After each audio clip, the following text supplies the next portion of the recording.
Juan, you're shaking your head, but wait a minute. I mean, is the president's desire to keep his campaign promises, is his tremendous, obviously, he wants to be the president whose legacy is that he got us out of war, is that getting in the way of his ability to confront the reality that he faces right now? Well, let's look at this as the president as leader for just a second. I don't want to have my brainwaves questioned this morning, but the president represents the American people, Chris. The American people are not calling for more war after two wars that drained our economy, strained our military.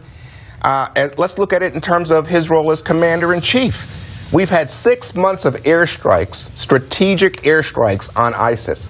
6 months, 90% of them by the United States of America. I don't see our Western allies seeing some reality that he's not seeing. They're not in the fight. I don't see our Arab allies, those Muslim countries right there who are directly threatened. I don't see them picking up the pace. Well, you do see Jordan now doing that. No, now 90% by the American military. So I don't see why we would blame America and the American president instead of looking farther.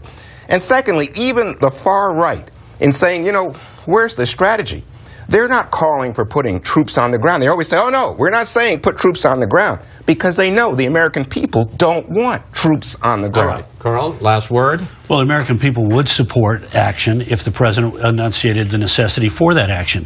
Juan makes reference to the U.S. airstrikes. That tempo of 700 roughly airstrikes is what was normally done within a day or two. And why are the Arabs not stepping up to the line? Because they think that this president is feckless and weak. Why did the United Arab Emirates pull back initially? Because the president of the United States would not provide the essential support to pick those pilots up if they got shot down. We need strong American leadership. The American people will follow if the president enunciates what's at stake, and so will our allies. But none of them are going to get out there in front of us, except maybe the Jordanians, because they do not want to get out of front and be cut out from underneath, as this president has time and time done again to our allies. This is a blame game, and you can do alarmism, and you can say it's instantaneous and urgent. We got to do this right now. Can I just say one thing, because we have to cut off? Sometimes it's worth getting alarmed. And well, but I'm saying, and when they're killing hostages, cutting their heads off, burning them alive. But that's not to say there's a direct threat to the United States like 9/11. Time to hear the alarm.